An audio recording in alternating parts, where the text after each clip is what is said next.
Nosso estudo de hoje está na Epístola de Tiago, capítulo 4, versículo 13. Eia agora, vós que dizeis amanhã. Emmanuel comenta na lição 19, eia agora.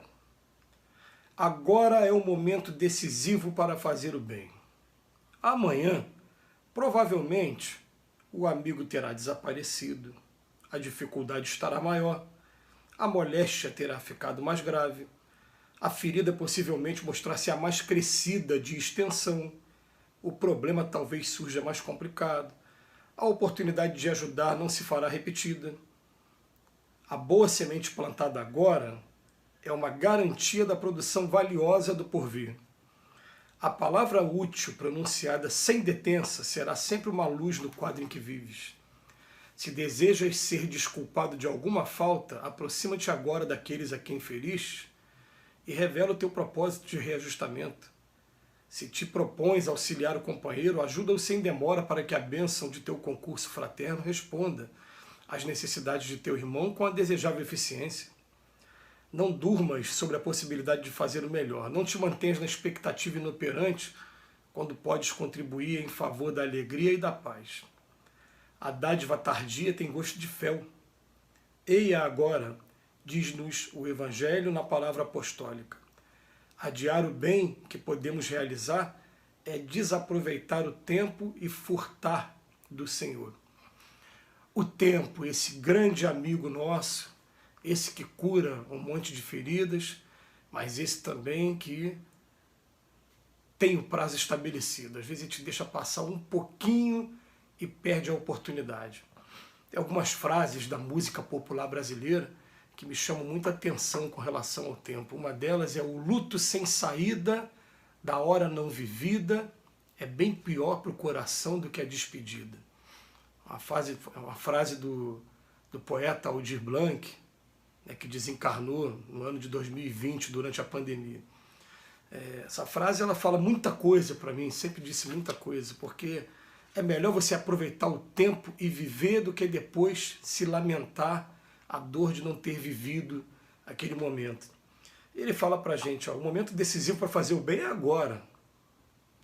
Tem umas dicas aqui que Emmanuel traz pra gente, maravilhosas. Fala, ó, amanhã o amigo poderá ter desaparecido, a dificuldade pode estar maior, a moléstia pode ter ficado mais grave. Né? A gente lembra de uma frase muito famosa do sambista popular, do Nelson Cavaquinho. Sei que amanhã, quando eu morrer, os meus amigos vão dizer que eu tinha um bom coração, alguns até hão de chorar e querer me homenagear fazendo de ouro um violão. Mas depois que o tempo passar, eu sei que ninguém mais vai se lembrar que eu fui embora, então por isso é que eu penso assim, se alguém quiser fazer por mim, que faça agora. Ele faz um pedido, né, na música, né, a música ficou aí gravada aí no coração do carioca, daqueles que gostam do samba, e vem falando para a gente aproveitar a oportunidade que a gente está tendo, porque tem oportunidades que vão, e não é que elas não voltam, mas elas podem demorar a voltar, ou pode realmente nunca mais voltar. Né? A gente sabe que essa palavra nunca mais é uma palavra que a gente deve evitar usar também, porque a gente vai perceber que, em se tratando de espírito e de imortalidade da alma, a gente vai ter sempre novas oportunidades. Mas para que ficar postergando uma coisa que você pode fazer agora? Aquela velha frase, né? Para que deixar para amanhã o que a gente pode fazer agora? Eu me lembro com um sentimento diferenciado dentro de mim, né? De a minha avó paterna, no dia que ela desencarnou, eu era um menino de 15 anos de idade, um adolescente de 15 anos de idade. Estava magoado com a minha avó, porque eu tinha tido um desentendimento com meu primo e ela foi a favor do meu primo, coisa de criança. E engraçado que no dia que ela desencarnou, eu estava passando em frente à casa dela, vindo no portão, parece que com uma força maior do que eu mesmo, me desviou na direção dela. Quando eu estava a 2 passos dela, mais ou menos, que eu ia dar um abraço nela, veio aquela coisa, a consciência veio, e eu, não, peraí, eu estou chateado com a minha avó. Então eu fiz aquele cumprimento mais seco, deixei de dar um abraço nela, e logo depois, né, fui embora para casa, e logo depois recebi a notícia da desencarnação dela. Aquilo me deixou assim triste, eu falei, poxa, não aproveitei a oportunidade, mas Deus permitiu com que eu tivesse uma experiência com ela em sonho. Ela veio conversar comigo depois, inclusive veio me pedir umas coisas, né, em relação à família. E aquilo me deixou mais tranquilo, mostrando pra gente que sempre vai ter uma nova oportunidade, mas para quê? Eu podia ter dado um beijo ali, e tanta gente fica com esse remorso às vezes. Eu podia ter pedido desculpa. A gente fica pensando assim, né? Se eu soubesse que eu ia desencarnar amanhã, o que eu faria hoje? Aí você faz uma lista de coisas e você fica pensando, então por que não faz?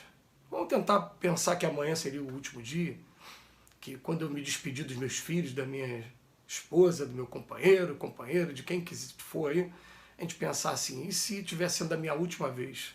E procurar agir dessa maneira. A gente vai, por exemplo, aprender a agir com mais intensidade, com mais emoção, com mais amor. E por isso que ele vem falando, eia agora. Né? A boa semente que a gente planta agora é uma garantia da produção. Agora tem uma coisa que ele fala aqui, principalmente, ó, quando ele fala, se deseja ser desculpado de alguma falta, aproxima-te agora daqueles a quem feriste e revela o teu propósito de reajustamento. É uma frase que é dura, que o Emmanuel fala. Durante algum tempo, eu até pensei no seguinte, às vezes você aprontou com uma determinada pessoa, e normalmente é com as pessoas mais próximas, gente, a mãe, o pai, um irmão, esposa, e eu fiquei pensando, não, para que eu vou falar para ele que eu aprontei agora? Eu vou primeiro tentar corrigir o que eu fiz, ou tentar compensar de alguma maneira o que eu fiz, e depois, pô, ou vindo me agradecer ou não vindo, eu vou falar, eu estou fazendo isso que eu também fiz uma coisa, né, que me deixou a consciência pesada. É assim, revelar o que fez e correr o risco, é claro, da pessoa não te perdoar, ter dificuldade de te perdoar, né, dependendo do tamanho da coisa que você fez.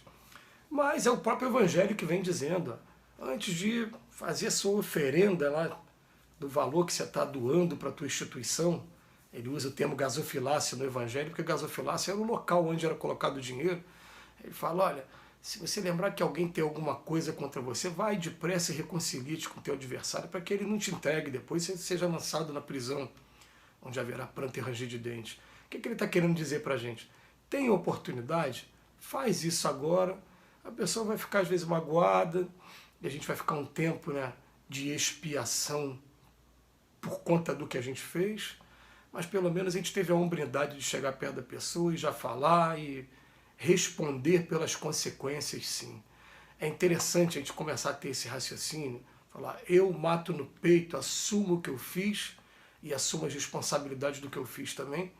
Mas por quê? Porque ele termina aqui, ó, revela o teu propósito de reajustamento, de arrependimento, de não fazer mais isso, né? Então ele bota, ó, se te propões a ajudar o companheiro, ajuda-o agora. Não durma sobre a possibilidade de fazer o melhor. Eu vou revelar outra coisa para vocês também, que já que veio na cabeça aqui, né? O meu avô, ele desencarnou com 92 anos de idade. E um ano e meio antes dele desencarnar, ele falou para mim, Robson, posso te fazer um pedido? Me leva no Corcovado, porque eu moro no Rio de Janeiro a minha vida quase inteira, né? Saí do Ceará e veio para o Rio de Janeiro, e nunca fui no Corcovado. E a gente ficou esperando uma oportunidade, acabou deixando essa oportunidade passar, e meu avô desencarnou, eu não levei ele no Corcovado. Aliás, eu na minha vida inteira só fui uma vez no Corcovado, né? Mas fiquei com aquela coisa, por que eu não atendi o pedido? Então esse não vai ter mais como atender.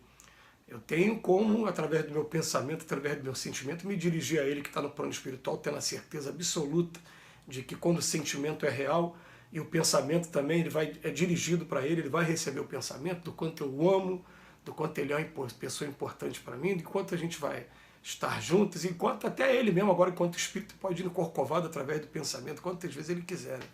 Mas ficou para mim aquela coisa, por que eu não fiz? E a gente deixa de fazer, e o luto sem saída da hora não vivida é bem pior para o coração do que a despedida. Quer dizer, o Aldir Blanc falando para a gente, ó, às vezes na dúvida, vive, e se tiver que se despedir depois, se despede, que pior é você sentir aquele luto de não ter feito na hora certa aquilo que você tinha que fazer. Perdeu a oportunidade, não sabe se essa oportunidade vai chegar de novo nessa encarnação ou se vai chegar realmente. Vamos aproveitar o tempo e, seguindo o conselho de Tiago, eia agora. Que Jesus nos abençoe hoje e sempre.